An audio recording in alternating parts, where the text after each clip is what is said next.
तो कल हम लोग अपने क्लास में फर्स्ट वर्ल्ड वॉर के बारे में पढ़ चुके थे और फर्स्ट वर्ल्ड वॉर के बारे में जब हम लोग पढ़ रहे थे तो उसमें हम लोग ये भी जाने थे कि इंडिया ने फर्स्ट वर्ल्ड वॉर में डायरेक्टली पार्टिसिपेट नहीं करा था, लेकिन उसका इम्पैक्ट हमको इंडिया पे देखने को मिला था।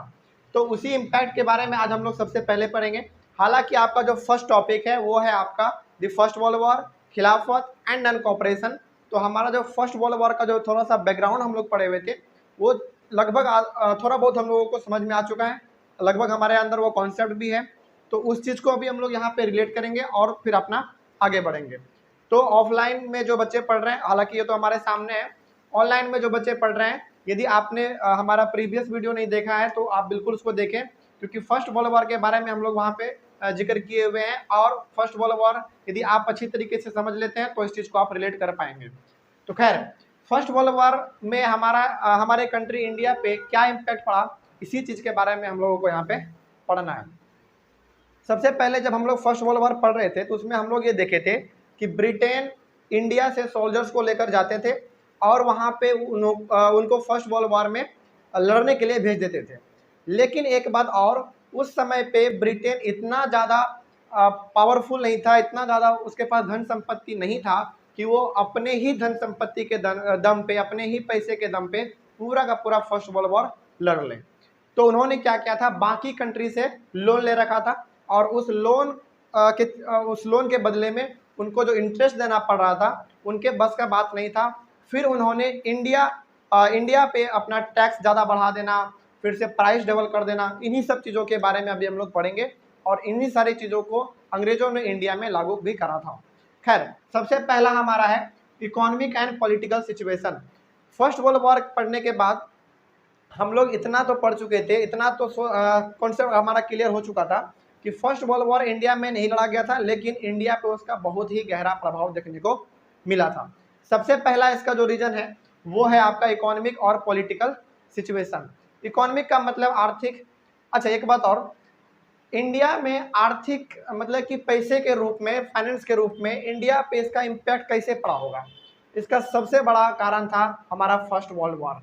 क्योंकि इंडिया में हमारे जो भी नौजवान थे वो सारे के सारे फर्स्ट वर्ल्ड वॉर में लड़ने के लिए चले गए थे, पहली बात ये। अब यदि आपके पास नौजवान है नहीं, आपके पास पीपल है नहीं, तो आपके कंट्री के लिए इनकम जनरेट करके कौन देगा, कोई नहीं दे पाएगा। ये तो पहला कमी हो गया। दूसरा कमी कि इंग्लैंड यहाँ पे देने के बजाय और हम ही से लूट रहे थे, तो इन दोनों के कारण हमारा इकोनॉमिक लॉस हमको यहाँ पे देखने को मिला। दूसरी चीज़ पॉलिटिकल सिचुएशन। अब जरा समझने वाली बात है कि आपका भारत का अधिकतर नौजवान युद्ध में मारा जा रहा है, पहली बात ये। दूसरी बात, भुखमरी से मर रहा है, हम लोग थोड़ा सा अपने पीछे वीडियो में पढ़े भी थे, भुखमरी से मर रहा है। तीसरी चीज़ ये महामारी से मर रहा है। तीनों से यदि देखा जाए तो लगभग फर्स्ट वर्ल्ड वॉर में 2 करोड़ आदमी मारे गए थे। उसमें से अधिकतर सैनिक, ज़्यादा से ज़्यादा सैनिक इंडियन मारे गए हुए होंगे, क्योंकि इंडियन का सैनिक का जो संख्या था ब्रिटेन के आर्मी में वो बहुत ही ज़्यादा था, तो वहाँ पे मारे गए। प्लस 12 मिलियन से लेकर 13 मिलियन तक इंडियन सिटीजन मारे गए थे केवल और केवल भुखमरी और एपिडेमिक यानी कि महामारी की वजह से। तो ये इतना ज़्यादा भयंकर सिचुएशन आपको देखने को मिल रहा है। तो क्या आपको लगता है कि पॉलिटिकल सिचुएशन यानी कि स्टेबिलिटी यहाँ पे बना हुआ रहेगा कंट्री में, हर जगह मातम का माहौल आपको देखने को मिलेगा? तो ये चीज़ भी यहाँ पे आपको देखने को उस समय नहीं मिल पा रहा था। तो इकोनॉमिक और पॉलिटिकल सिचुएशन दोनों उस समय पे हमारे इंडिया का बहुत ही खराब था जब फर्स्ट वर्ल्ड वॉर हुआ, उसके बाद का सिचुएशन। उसके बाद है हमारा डिफेंस एक्सपेंडिचर। डिफेंस एक्सपेंडिचर का मतलब ये है कि अंग्रेजों ने जो भी अपना फर्स्ट वर्ल्ड वॉर में हथियार यूज करा था उन्होंने अपने पैसे से नहीं खरीदा था, बाकी दूसरे कंट्री से लोन लिया था, उनसे उस हथियार को तैयार करना, खरीदना, ये चीज़ किया था। बाद में इसी चीज़ को हम लोग पढ़ेंगे कि लोन जो लिया था उनको लोन के बदले में इंटरेस्ट भी देना पड़ता था, जिसके कारण इंडिया में उन्होंने टैक्स को बढ़ाया और टैक्स बढ़ाने के कारण वहाँ से पैसे को गेन किया और उन्होंने अपने लोन को चुकता किया। तो डिफेंस एक्सपेंडिचर भी ब्रिटिशर्स का उस समय पे बहुत ज़्यादा बढ़ा हुआ था, क्योंकि फर्स्ट वर्ल्ड वॉर में जितना हथियार यूज हुआ था शायद ही आज तक कहीं पे हुआ होगा। कोई दिक्कत नहीं समझने में। उसके बाद था हमारा लोन वही वाला बात है कि ब्रिटेन बाकी कंट्री से वॉर लड़ने के लिए, फर्स्ट वर्ल्ड वॉर लड़ने के लिए लोन ले रखा था तो लोन के बदले में उनको इंटरेस्ट भी देना पड़ेगा। तो ये चीज़ हो गया हमारा। उसके बाद है हमारा इंक्रीज टैक्सेस। अब ब्रिटेन वाले यानी कि इंग्लैंड इतने तो मूर्ख नहीं थे कि वो वॉर भी अपने पैसे से लड़ेंगे, लोन भी अपने पैसे से चुकता करेंगे, इतना तो वो बुड़बक नहीं थे। उनके पास थोड़ा बहुत तो दिमाग था, है ना, थोड़ा बहुत का बहुत दिमाग था। इसी के कारण तो इंडिया में वो 200 साल राज कर पाए। तो सबसे पहली बात उनको चूंकि लोन चुकता करना है तो ये पैसा आखिर आएगा कहाँ से, और अंग्रेज का जो थोड़ा सा इज्जत था इंडिया में वो बना हुआ था। अब यदि ऐसा होता कि वो अंग्रेज घर घर जाते और घर घर जाकर कहते कि देखो हम वॉर लड़े हैं और हमारे ऊपर बहुत सारा लोन है, तो तुम हमें अपने पैसे को दे दो, हम जाके अपना लोन चुकता करेंगे, यदि अंग्रेज ये करता तो थोड़ा सा उसका इज्जत जा सकता था। लेकिन उन्होंने इसको इनडायरेक्टली रूप में लिया। इनडायरेक्टली रूप में मतलब ये लिया कि उन्होंने पूरा का पूरा इंडिया में टैक्स को ज़्यादा बढ़ा दिया। मतलब कि मान लीजिए यदि आपके पास, वही एग्जांपल लेते हैं हम लोग, यदि आपके पास 10 बीघा जमीन है और उसमें से यदि आप 100 बोरी अनाज को उपजा रहे हैं तो ऑटोमेटिकली आपको मजबूरन कह सकते हैं आप टैक्स के रूप में 10 बोरी अनाज आपको सरकार को देना पड़ेगा। हाँ, एक बात और, जब हम यहाँ पे वर्ड सरकार यूज करें तो आप समझ जाइएगा ईस्ट इंडिया कंपनी या फिर ब्रिटिशर्स या फिर ब्रिटेन के लोग, कोई दिक्कत नहीं। तो यहाँ पे उनको टैक्स भी बढ़ाना पड़ा। टैक्स बढ़ाने का सबसे बड़ा कारण एक ही था, क्योंकि उनको अपना लोन चुकता करना था। बात समझ आ गया। उसके बाद है हमारा कस्टम ड्यूटीज रेज्ड। हालांकि केवल लोन ही उन्होंने नहीं बढ़ाया, इतना ज्यादा उन्होंने टैक्स ही केवल उन्होंने नहीं बढ़ाया, इतना सारा वो लोन लेके रखे थे कि केवल और केवल टैक्स से चुकता कर पाना मुश्किल था। इसके लिए उन्होंने कस्टम ड्यूटी को भी बढ़ाया।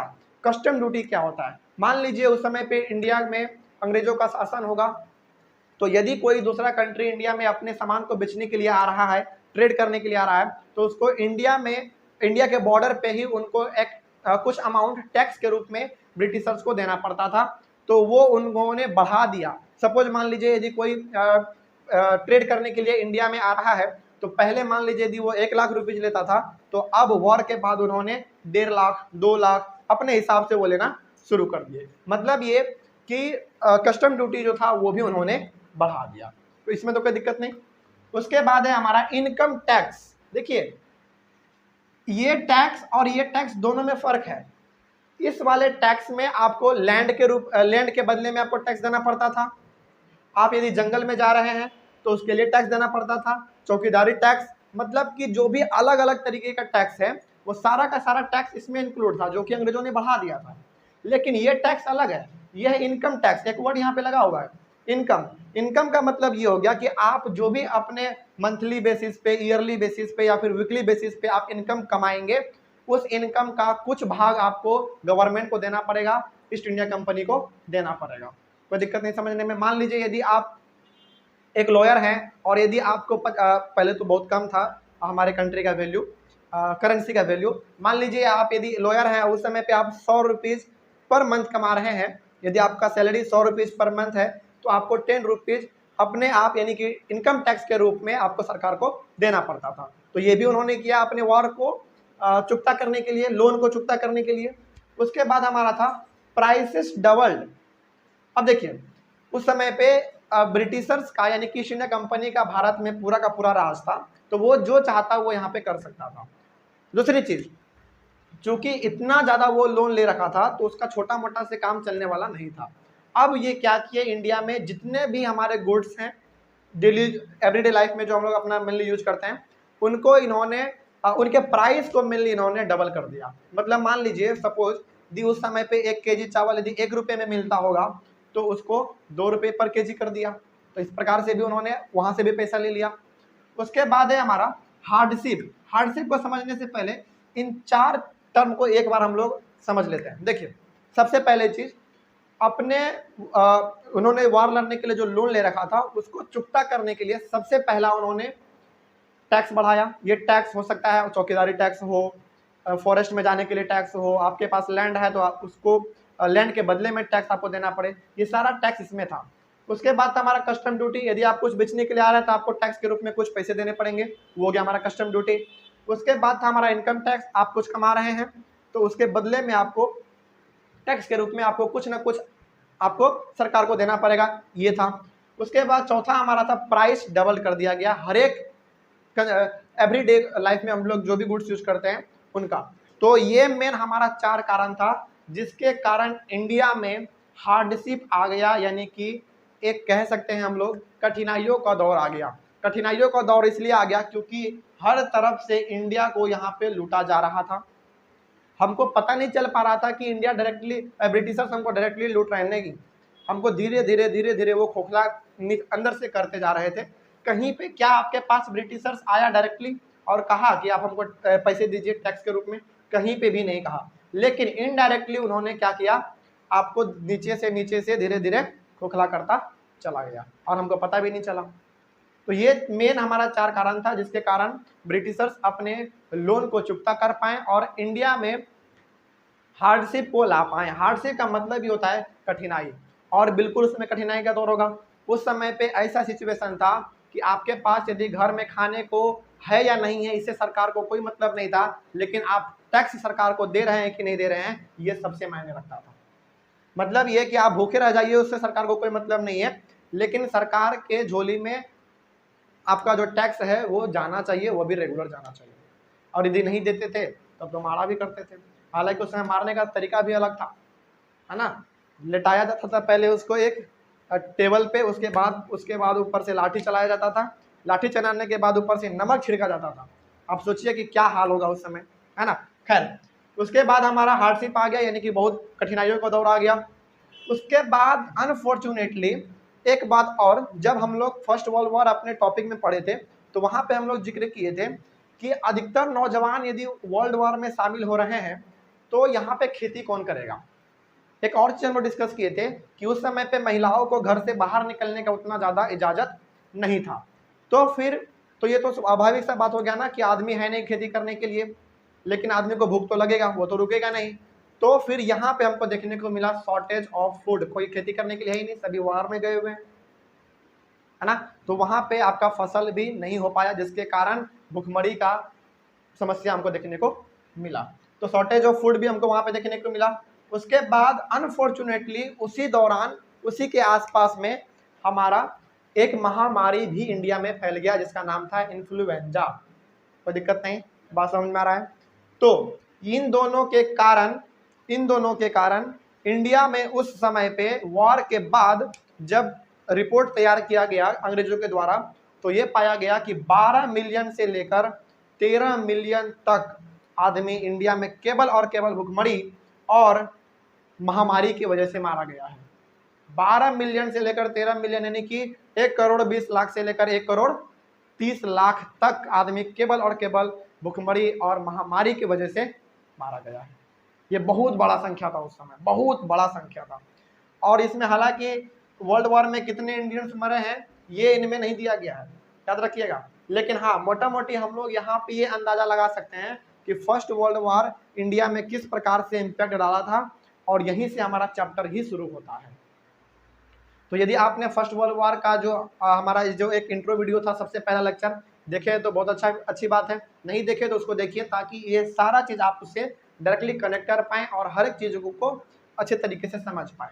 हालांकि इसका नोट्स तो आपको टेलीग्राम चैनल पे मिल जाएगा, ओरिजिन लर्निंग स्टेशन पर।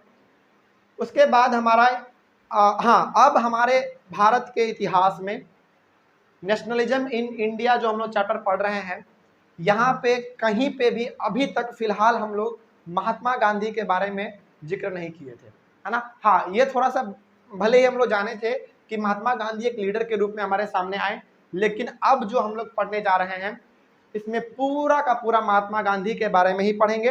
हालांकि महात्मा गांधी के साथ साथ इंडिया में किस प्रकार महात्मा गांधी ने मूवमेंट को लॉन्च करा, उनका क्या रोल था, सत्याग्रह उनका क्या था, नॉन कॉपरेशन क्या था, सिविल डिसओबीडियंस क्या था, हर एक चीज़ों को हम लोग यहाँ पे पढ़ने जा रहे हैं।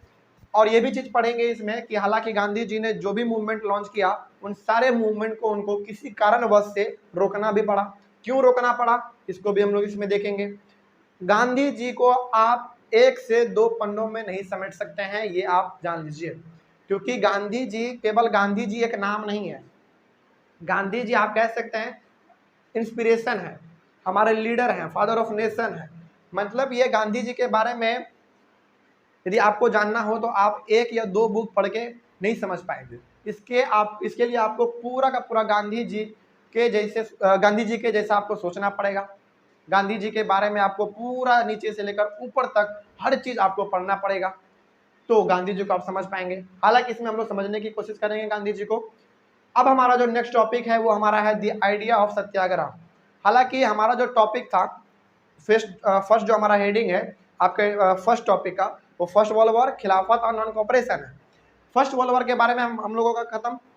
फर्स्ट वर्ल्ड वॉर के बारे में अब हम लोगों को इस चैप्टर में कहीं पे भी देखने को नहीं मिलेगा, है ना। अच्छा, एक बात और, हम पहले ही बोले थे कि इस चैप्टर में हम लोग जो भी पढ़ेंगे वो 1920 के बाद के इवेंट को पढ़ेंगे, लेकिन हाँ ये भी बोले थे कि कुछ कहीं कहीं पे हम लोगों को इसके पहले के इवेंट को भी देखने को मिल सकता है ना, तो वो भी हमको देखने को मिलेगा। लेकिन 95% आपको जो है केस 1920 के बाद का ही इवेंट देखने को मिलेगा। तो अब हमारे इंडियन हिस्ट्री में एंट्री हो रहा है किसका? Mahatma Gandhi, father of nation, Mohandas Karamchand Gandhi, कोई दिक्कत नहीं। अब यहीं से गांधी जी का एंट्री होगा हमारे इंडियन हिस्ट्री में। तो सबसे पहले गांधी जी भारत आए जनवरी 1915 को। जनवरी 1915 को गांधी जी वापस आए कहां से? साउथ अफ्रीका से। आप छोटे क्लास में पढ़े होंगे कि गांधी जी साउथ अफ्रीका गए थे वकालत का पढ़ाई करने के लिए। वकालत मतलब लॉयर, लॉयर जो कोर्ट में हमारा जो सुनवाई जो करते हैं वही हो गया है हमारा लॉयर। तो mainly Gandhi ji south Africa अपने लॉयर के स्टडी को आगे बढ़ाने के लिए साउथ अफ्रीका गए हुए थे। लेकिन गांधी जी ऐसे इंसान थे जिनको कि गलत चीज बिल्कुल भी बर्दाश्त नहीं था, चाहे वो इंडिया हो, चाहे साउथ अफ्रीका हो, या फिर कोई और जगह हो। तो गांधी जी जब साउथ अफ्रीका गए और जब उन्होंने अपनी स्टडी को वहां पे आगे बढ़ाया, और जैसे जैसे गांधी जी का साउथ अफ्रीका में टाइम बीतता गया, गांधी जी साउथ अफ्रीका के सिस्टम को समझते हुए चले गए। उसके बाद गांधी जी को धीरे धीरे ये रियलाइज हुआ कि साउथ अफ्रीका में हर कोई सेफ नहीं है। देखिए एक बात और थोड़ा सा आपको हिस्ट्री में लेके चलते हैं थोड़ा सा पीछे, कि साउथ अफ्रीका, इंडिया और फिर से और भी हमारे कंट्री जैसे फ्रांस, जर्मनी, रसिया, इन सारे जगहों पे ब्रिटेन का बहुत समय तक कब्जा रहा है, बहुत समय तक, जिसमें से एक कंट्री हमारा साउथ अफ्रीका भी है। ठीक है, उसके बाद साउथ अफ्रीका में अंग्रेजों का राज था, क्योंकि अंग्रेज तो देखने में गोरे होते हैं और साउथ अफ्रीका के जो पीपल होते हैं वो उनका फेस थोड़ा सा काला होता है। तो साउथ अफ्रीका में जब कंट्रोल था ब्रिटिशर्स का, तो उस समय पे साउथ अफ्रीका के लोगों को उसी के कंट्री में उसको राइट हर चीज़ का नहीं दिया जाता था। मतलब ये कि साउथ अफ्रीका में अंग्रेज आए, वहाँ के लोगों पे ही वहाँ पे अपना कंट्रोल जमा दिया, जैसे कि इंडिया में करा था। उसके बाद देखिए हमारे कंट्री में मेनली यदि आप थोड़ा सा पीछे चले जाएं तो हमारे कंट्री में कास्ट सिस्टम चलता था, है ना। लेकिन साउथ अफ्रीका में कास्ट सिस्टम नहीं चलता था। साउथ अफ्रीका में रंग के ऊपर भेद होता था। हमारे कंट्री में बहुत पहले, हालांकि अब तो ये चीज़ सुधर चुका है बहुत हद तक, हमारे कंट्री में कास्ट के बेसिस पे डिस्क्रिमिनेशन होता था, लेकिन साउथ अफ्रीका में रंग के बेसिस पे डिस्क्रिमिनेशन होता था। तो साउथ अफ्रीका में काले लोगों पे, यानी कि साउथ अफ्रीका का जो मेन हमारा पीपल था, वहाँ का जो सिटीजन है, उन पे गोरों का शासन था। वहाँ पे गोरों का शासन था, तो गोरे उन लोगों पे क्या करते थे, जैसे हमारे इंडिया में तो हालांकि पहले ये छुआछूत में होता था, यानी कि अनटचेबिलिटी में होता था कि आप इधर नहीं आ सकते हैं, आप पब्लिक वेल को यूज नहीं कर सकते हैं, पब्लिक पॉन्ड को यूज नहीं कर सकते हैं, इन सारे चीज़ों का यहाँ पे प्रतिबंध था। सेम चीज़ आपको साउथ अफ्रीका में भी देखने को मिलेगा। देखो अब आप ये मत समझ ले कि इंडिया है तो केवल और केवल इंडिया में ही आपको डिस्क्रिमिनेशन, कास्ट सिस्टम, अनटचेबिलिटी ये सब देखने को मिलता है, नहीं। पहले लगभग कंट्री का सिचुएशन यही था और यही हकीकत है, और समझ में आ रहा है। उसके बाद साउथ अफ्रीका के लोगों पे गोरे लोग बहुत ही ज़्यादा अत्याचार करते थे। अत्याचार इस रूप में कि आप काले हैं तो आपके लिए बस अलग होगा, आप काले हैं तो आपके लिए स्कूल अलग होगा, आप काले हैं तो आपके लिए पॉन्ड अलग होगा, आप काले हैं तो आपके लिए पार्क अलग होगा। यानी कि वहाँ पे साउथ अफ्रीका को दो अलग अलग भाग में बांट दिया गया था, एक ब्लैक और एक वाइट में, जिसको गांधी जी ने जब देखा तो ये चीज़ उनको बर्दाश्त नहीं हुआ। तो गांधी जी ने वहाँ पे एक मूवमेंट लॉन्च किया, केवल और केवल उन दोनों को आपस में मिलाने के लिए और ब्लैक लोगों के, यानी कि साउथ अफ्रीका के लोगों के इंटरेस्ट को प्रोटेक्ट करने के लिए। तो गांधी जी ने वहाँ पे एक आंदोलन चलाया और उस आंदोलन का नाम उन्होंने दिया सत्याग्रह। बस समझ में आ गया, कोई दिक्कत नहीं। तो गांधी जी आप ये कह सकते हैं कि गांधी जी कभी चैन से नहीं बैठते थे। उनको गलत चीज जहाँ पे दिख गया और वहां पे वो जाके अपना काम चालू कर देते थे, है ना। लोगों को अपने साथ लेते थे, आगे बढ़ते थे और उस चीज को सफल भी करके दिखाते थे। तो गांधी जी ने साउथ अफ्रीका में जो अपना मूवमेंट चालू किया था, जिसका नाम उन्होंने बाद में दिया सत्याग्रह, ये मूवमेंट बहुत हद तक साउथ अफ्रीका में बिल्कुल सक्सेसफुल रहा। और जब गांधी जी फाइनली वहां से इंडिया लौटे जनवरी 1915 में, तो उसके बाद यहाँ पे उनको भी यही सिस्टम देखने को मिला। हालांकि यहाँ पे काले गोरे का भेद नहीं था, यहाँ पे ब्रिटिशर्स का पूरा कंट्रोल गांधी जी को देखने को मिला। एक और चीज यहाँ पे कि आखिर गांधी जी ने वहां के मूवमेंट को नाम सत्याग्रह ही क्यों दिया। देखिए, सत्याग्रह दो वर्ड से मिलकर बना हुआ है। सबसे पहली बात, सत्याग्रह वर्ड में दो चीज आपको देखने को मिलेगा। सबसे पहला वर्ड है, और ये सत्याग्रह बिल्कुल एक हिंदी वर्ड है, एक है सत्या और दूसरा है ग्रह। ये दो वर्ड से मिलकर बना हुआ है मेनली हमारा सत्याग्रह, और ये एक हमारा हिंदी वर्ड है। सत्याग्रह का मतलब ये होता है, सबसे पहला सत्य का मतलब हो गया सत्य, सच, सत्य सच,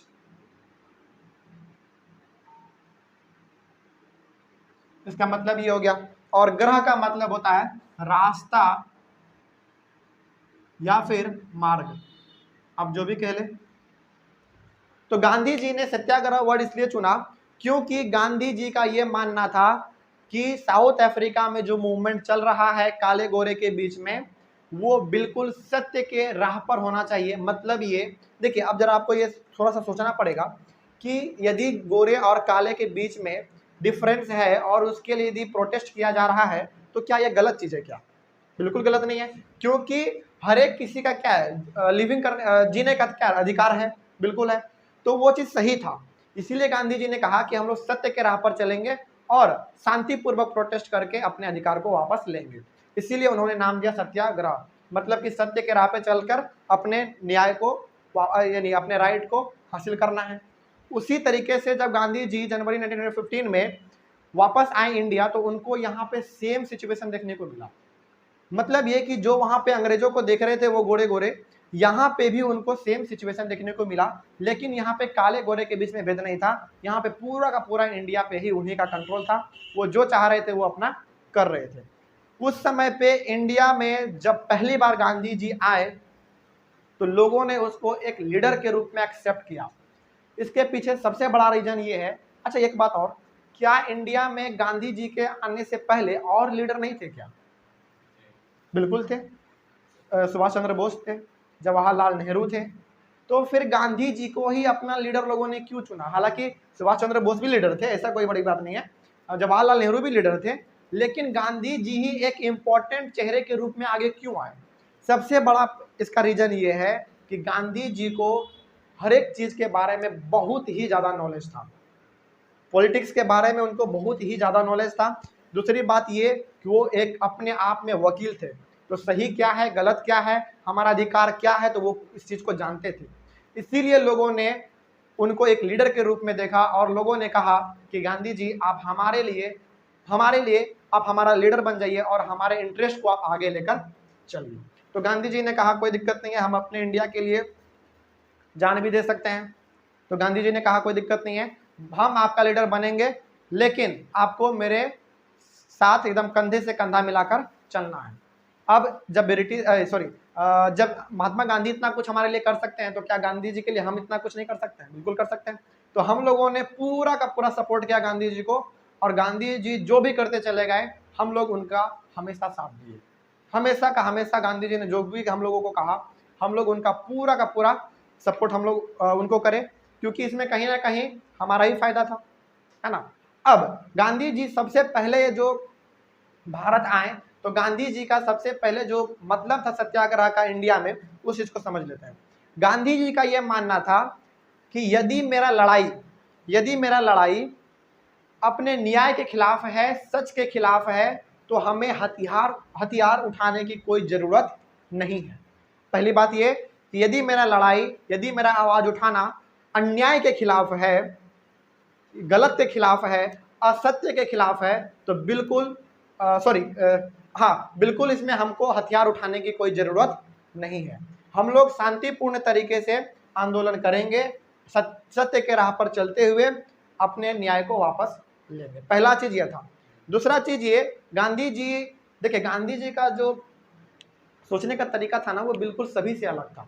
हम लोग यदि आज हमारे इंडिया में यदि हमें कोई बिना मतलब का यदि एक झापड़ा मार दे, तो बदले में हम लोग उसको कह सकते हैं, कूट सकते हैं उसको, है ना, मतलब कूट देते हैं, मतलब मार के उसका बुरा हाल हम लोग कर सकते हैं। इस प्रकार का भाव आज इंडिया में है ना। यदि कोई आपको मार दे तो आपके मन में तो ये कहीं ना कहीं जरूर रहेगा कि हमको मार कैसे दिया, है ना, बदला किस प्रकार से लिया जाए। लेकिन गांधी जी ऐसा नहीं सोचते थे। गांधी जी कहते थे कि देखो भाई, तुमको मारना है, इस गाल में मारा ही हो तो इस गाल में भी मार लो, है ना। हाँ, ये गांधी जी का कॉन्सेप्ट लेकिन आज चलता नहीं है, क्योंकि आज थोड़ा सा सिस्टम बदल चुका है ना। कोई भी इस चीज़ को बर्दाश्त आज नहीं कर पाता है। लेकिन हाँ, गांधी जी ने उस चीज़ को बर्दाश्त किया, तभी आज फादर ऑफ नेशन कहलाए। फादर ऑफ नेशन कहलाने का मतलब आप समझ रहे हैं, राष्ट्र के पिता। इसलिए गांधी जी, हाँ, गांधी जी का ये जो नियम था, एक गाल में मारे दूसरे गाल में भी मार लीजिए, ये बिल्कुल आज लागू नहीं होता है। खैर, इसमें कोई बड़ी बात नहीं है। खैर, मेरा मुद्दा ये है। तो गांधी जी ने दूसरी बात ये कहा कि हमें जो सताया जा रहा है, जिसके द्वारा हम सताए जा रहे हैं, हम उनको भी समझाने का ये कोशिश करेंगे कि आप जो कर रहे हैं वो बिल्कुल गलत कर रहे हैं। यानी कि सामने वाला यदि हमें कांटा दे रहा है तो हम इधर से आपको फूल ही देंगे। बात समझ रहे हैं। तो गांधी जी ने कहा कि कोई दिक्कत नहीं है, आप हमारे ऊपर टॉर्चर कर रहे हैं, करिए, कोई दिक्कत नहीं है, लेकिन बदले में हम आपको टॉर्चर नहीं देंगे, हम आपको बदले में एक प्रकार से फूल देंगे। बात समझ में आ गया। यानी कि हम आपको समझाएंगे कि आप जो कर रहे हैं वो बिल्कुल ही गलत है। बात समझ में आ गया ये पूरा का पूरा। तो सत्याग्रह का मतलब ही गांधी जी का ये था कि सत्य के राह पर चलकर अपने न्याय को हासिल करना है। दूसरी चीज़ ये कि यदि मेरा यदि मेरा आवाज़ उठाना, यदि मेरा लड़ाई अन्याय के खिलाफ है, असत्य के खिलाफ है, गलत के खिलाफ है, तो बिल्कुल हमें कोई हथियार उठाने की ज़रूरत नहीं है। और गांधी जी ने कहा भी था कि इंडिया में जो भी हम लोग प्रोटेस्ट करेंगे, जो भी आंदोलन करेंगे, जो भी आवाज़ उठाएंगे, उसमें कहीं पे भी वायलेंस नहीं होगा। यानी कि नॉन वायलेंस का हम लोग पूरा का पूरा समर्थन करेंगे। कहीं पे भी लड़ाई झगड़ा हम लोग नहीं करेंगे, कहीं पे भी वायलेंस नहीं करेंगे। नॉन वायलेंस के दम पे प्लस सत्याग्रह के दम पे हम लोग अपने न्याय को वापस लेंगे। अब जब गांधी जी इतना कुछ बोल चुके थे, तो गांधी जी को लोगों ने भगवान मानना शुरू कर दिया। और अब जहां भी गांधी जी निकलते थे, उनके पीछे बिना बुलाए भी हजारों आदमी गांधी जी के पीछे चल पड़ते थे, है ना। अच्छा, गांधी जी ये मूवमेंट करने के लिए जा रहे हैं, देखो भाई गांधी जी जा रहे हैं, चलो सब चलते थे लोग। गांधी जी में ये उनका क्रेज था उस समय पे, है ना। उसके बाद चूंकि हमारे इंडिया में गांधी जी जब इंडिया आए, तो उस समय तो अंग्रेजों का पूरा शासन था, पूरा एकदम वो पावर में थे, है ना। तो हर एक जगह पे इंडिया में अंग्रेजों का पावर था और हर एक जगह इंडियंस को सताया जा रहा था। तो सबसे पहले जब इंडिया में वापस गांधी जी आए 1915 में, जस्ट उसके नेक्स्ट ईयर 1916 में बिहार के चंपारण में रहने वाले कुछ किसानों ने गांधी जी को कहा कि गांधी जी आप हमारे चंपारण में आइए और हमारे लिए आप न्याय उठाइए। बात समझिएगा हम क्या कह रहे हैं। 1916 में गांधी जी पहली बार चंपारण आए, और ये हम लोगों के लिए बहुत गर्व की बात है कि गांधी जी हमारे बिहार में आए, वो भी बिहार के चंपारण में आए, हमारे बहुत बड़ी गर्व की बात है ना। तो चंपारण के किसानों ने गांधी जी को कहा कि आप हमारे यहाँ पे आइए और हमारे ऊपर जो अंग्रेज अत्याचार कर रहे हैं उसके लिए आप मेनली एक आवाज़ उठाइए। तो बिहार के चंपारण में मेनली हो क्या रहा था, गांधी जी यहाँ पे आए क्यों, इसके पीछे रीजन है। देखिए, हम लोग ये शुरू से जान रहे हैं कि अंग्रेज यहाँ पे जो आए थे वो मेनली प्लांटेशन क्रॉप को आगे बढ़ाने के लिए लेकर, मतलब कि आप कह सकते हैं कि प्लांटेशन क्रॉप का ही व्यापार वो करने के लिए आए थे, ट्रेड करने के लिए आए थे। तो बिहार में उस समय पे सबसे ज़्यादा जो जबरन उगवाया जाता था हम लोगों से, इंडियन पीजेंट से, वो था ओपियम। ओपियम एक हमारा नशीला पदार्थ होता है जिसको कि हम लोग हिंदी में अफीम कहते हैं। उसके बाद इंडिगो जिसे हम लोग नील कहते हैं। उसके बाद चाय, उसके बाद कॉटन, सिल्क, ये कुछ प्लांटेशन क्रॉप हैं जो कि अंग्रेज हम लोगों से उगवाते थे। एक बात जरा समझ लीजिए इसको कि प्लांटेशन क्रॉप को उगाने में टाइम बहुत लगता है, प्लस मेहनत उसमें बहुत लगता है। अब इतना ज़्यादा मेहनत करना पड़ता था कि हर एक फैमिली मेंबर के आदमी को उसी खेत में दिन भर लगा रहना पड़ता था, प्लस उससे आपको उतना ज़्यादा बेनिफिट भी नहीं मिलता था। बेनिफिट कैसे मिलेगा, सारा का सारा सामान आपका उपजा के ब्रिटिशर्स ले रहे हैं और ब्रिटेन में जाके बेच रहे हैं, तो आपको उतना प्रॉफिट देखने को नहीं मिलता था, जिसके कारण यहाँ पे वो भी एक कारण था भुखमरी का यहाँ पे आने का, हार्डशिप का यहाँ पे आने का। तो इसी चीज़ से परेशान होके कि गांधी जी देखिए हमसे अंग्रेज पूरा का पूरा खेती करवा लेते हैं, बदले में हमें कुछ नहीं देते हैं, आप आइए और हमारे लिए क्या कीजिए, आवाज़ उठाइए। तो गांधी जी वहाँ पे आए, बिल्कुल आए, और पूरा एक सफल सत्याग्रह वहाँ पे उन्होंने लॉन्च किया, कोई दिक्कत नहीं। उसके बाद जस्ट उसके फिर से नेक्स्ट ईयर आप देख रहे गांधी जी जैसे आए उसके बाद वो रुके नहीं, तुरंत अंग्रेजों के खिलाफ आवाज उठाना शुरू कर दिया। शुरुआत कहाँ से किया, बिहार के चंपारण से किया, है ना। उसके बाद जब इतना कुछ हो गया, पूरा का पूरा मूवमेंट एक सफल मूवमेंट चंपारण में हो गया, तो अब यहाँ पे खेदा डिस्ट्रिक्ट के लोग भी अब गांधी जी को बुलाना शुरू कर दिए। ये खेदा डिस्ट्रिक्ट हमारे गुजरात में है, यहाँ पे लिखा हुआ है। खेदा डिस्ट्रिक्ट के लोगों ने भी गांधी जी को बुलाया, कहा कि गांधी जी आप चंपारण में जाके इतना कुछ कर रहे हैं तो थोड़ा सा इधर भी आ जाइए, हमारे लिए भी कुछ कर दीजिए, है ना, हमको भी थोड़ा सा मुक्ति मिल जाएगा। तो गांधी जी ने कहा बिल्कुल क्यों नहीं करेंगे, हम तो सभी के लिए बने हुए हैं, हम तो अपने देश के लिए जान भी दे सकते हैं, ये गांधी जी ने कहा। तो गांधी जी पहली बार गए अपना, हालांकि गुजरात तो उनका मेन अपना बर्थ प्लेस ही है, तो वहाँ पे वो गए और खेदा डिस्ट्रिक्ट में जाके प्लांटेशन वर्क जो वहाँ पे जो छोटे मोटे किसान थे जो कि खेती क्या करते थे, वहाँ पे वो गए और उनके लिए भी एक सत्याग्रह मूवमेंट उन्होंने लॉन्च किया। मेन यहाँ पे हालांकि खेदा डिस्ट्रिक्ट में जाने का कारण गांधी जी का ये था कि वहाँ पे एक प्लग एपिडेमिक यानी कि एक महामारी फैल गया था फसलों में, जिसके कारण से वहाँ के किसानों का फसल बर्बाद हो गया था। लेकिन सरकार को तो इससे मतलब नहीं है कि आपका फसल बर्बाद हो रहा है कि अच्छा हो रहा है, उसको तो आपसे क्या चाहिए, टैक्स चाहिए, पैसे चाहिए, रेवेन्यू चाहिए, है ना। तो सरकार इन सब चीज़ों पे ध्यान ना देते हुए, और चूंकि फसल भी बर्बाद हो गया है, तो किसान आपको टैक्स कहाँ से देगा, यदि आपका फसल अच्छा होगा तभी तो आपको टैक्स मिल पाएगा। तो फसल ही बर्बाद हो गया तो वो टैक्स दे नहीं पाएगा, और जब टैक्स नहीं मिलता था तो अंग्रेज बुरी तरीके से हम लोगों को मारा पीटा करते थे। तो इसी से परेशान होकर गांधी जी को उन्होंने कहा कि आप हमारे यहाँ पे आइए और जैसा चंपारण में आप लोगों ने किया है और यहाँ पे भी एक बार कर दीजिए। तो वहाँ पे गांधी जी गए और उनके डिमांड को बिल्कुल उन्होंने उठाया और वहाँ पे उनको न्याय भी मिला। बात समझ में आ गया। तो सबसे पहला बात यह कि खेदा डिस्ट्रिक्ट गांधी जी क्यों गए थे, इसलिए गए थे क्योंकि वहाँ के लोगों ने उनको बुलाया था अपने आवाज़ को उठाने के लिए, और सबसे बड़े गांधी जी बड़े लीडर थे तो उनके बात को वहाँ पे इम्पोर्टेंस दिया जाता था, कोई दिक्कत नहीं। उसके बाद खेदा डिस्ट्रिक्ट के लोगों का मेन डिमांड क्या था, मेन डिमांड ये था कि हमारा क्रॉप जो है पूरा वो फेल हो चुका है, यानी कि फसल अच्छा नहीं हुआ है, तो हमसे जो टैक्स लिया जा रहा है उसको कम कर दिया जाए, ठीक है। अब उसके बाद गांधी जी फिर से गए अहमदाबाद, गुजरात में ही एक जगह है हमारा अहमदाबाद, वहां गांधी जी ने कॉटन मिल वर्कर के साथ मिल के सत्याग्रह मूवमेंट को लॉन्च करा। अब देखिए कॉटन मिल वर्कर का डिमांड क्या था, उन्होंने क्यों बुलाया, ये आपके बुक में नहीं लिखा हुआ है, लेकिन हम लोग थोड़ा सा इतिहास पढ़ रहे हैं तो थोड़ा सा हम लोग कनेक्ट कर सकते हैं, है ना। चंपारण को और खेदा डिस्ट्रिक्ट को ध्यान में रखते हुए हम लोग ये आइडिया थोड़ा बहुत लगा सकते हैं कि आखिर गांधी जी को अहमदाबाद में कॉटन मिल वर्कर के साथ क्यों आंदोलन करना पड़ा होगा।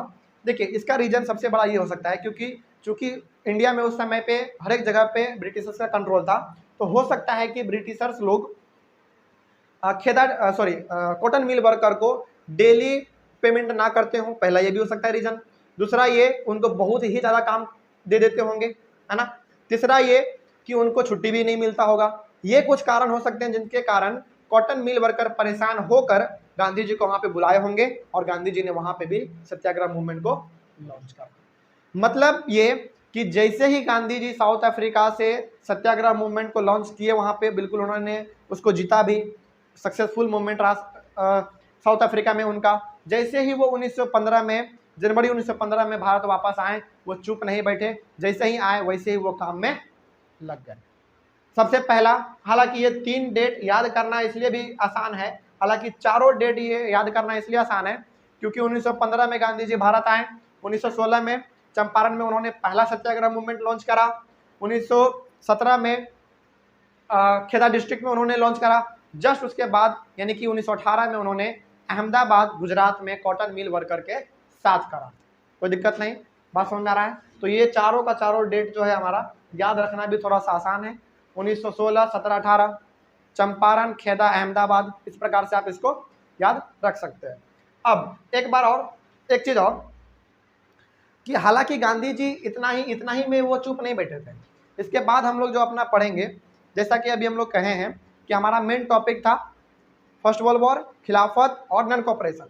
लेकिन फर्स्ट वर्ल्ड वॉर पढ़ने के बाद एक दो टॉपिक बीच में और है जो कि हमको पढ़ना पड़ेगा। सबसे पहला था हमारा द आइडिया ऑफ सत्याग्रह, उसके बाद आपको मिलेगा रॉलेट एक्ट, कोई दिक्कत, उसके बाद आपको मिलेगा जलियांवाला बाग का जो हत्याकांड हुआ था वो भी आपको देखने को मिलेगा, तब जाकर आपको मिलेगा खिलाफत, उसके बाद मिलेगा आपको नॉन कॉपरेशन।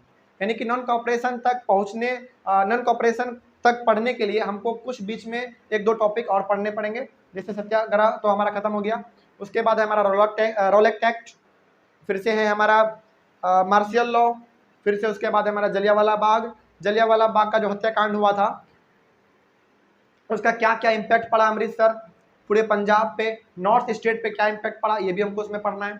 उसके बाद हमारा आएगा खिलाफत मूवमेंट, उसके बाद फिर नॉन कॉपरेशन। तो ये था हमारा मेनली आज का क्लास। इसमें यदि कोई भी डाउट है तो पूछ सकते हैं, और आप लोग ऑनलाइन वाले आप लोग कमेंट सेक्शन में पूछ सकते हैं। चलो, इसमें कोई डाउट, हर चीज़ समझ में आ चुका है। यदि कहीं पे भी कोई डाउट हो, हालांकि इसका रिटेन रूप जो है, यदि आपको नोट्स चाहिए तो टेलीग्राम पे तो ऑलरेडी प्रेजेंट है, आप उसको स्क्रॉल कीजिए, आपको हर चीज़ मिलेगा। हाँ, बहुत सारे बच्चों का ये सवाल आता है कि नोट्स टेलीग्राम पे मिल नहीं रहा है। देखिए, नोट्स जब डालते हैं ना तो लगातार हर एक क्लास का डालना पड़ता है, तो आप जो नोट्स खोज रहे हो सकता है वो ऊपर चला गया हो, है ना, तो इसलिए आप उसको स्क्रॉल कर दें, तब जाके आपको वहाँ पे नोट्स मिल जाएगा। लेकिन हर एक चैप्टर का डीपली डिस्कस किया हुआ नोट्स मिलेगा। हाँ, थोड़ा सा नोट्स लंबा हो सकता है, लेकिन याद रखिए कि वो उस यदि नोट्स को आप पढ़ लेते हैं तो उसमें आपका MCQ, short answer, long answer, hot question, हर एक चीज़ आपका उसमें डिस्कस हो जाएगा, है ना। उसके बाद आपको एनसीईआरटी बुक ना भी यदि आप पढ़े तो कोई भी दिक्कत नहीं है, आप एक बार एनसीईआरटी को बुक को पढ़े और एक बार नोट्स को पढ़े, आपको हर चीज़ समझ में आ जाएगा, कोई दिक्कत यहाँ से समझने में। आज का क्लास तक ओवर किया जाए, कोई भी डाउट हो तो हम लोग इसको नेक्स्ट क्लास में अपना देख लेंगे। उसके बाद यदि ऑनलाइन वाले को कोई डाउट है तो आप कमेंट सेक्शन में पूछ सकते हैं। बाकी आज का क्लास ये खत्म करते हैं। चलो, all the best, thank you.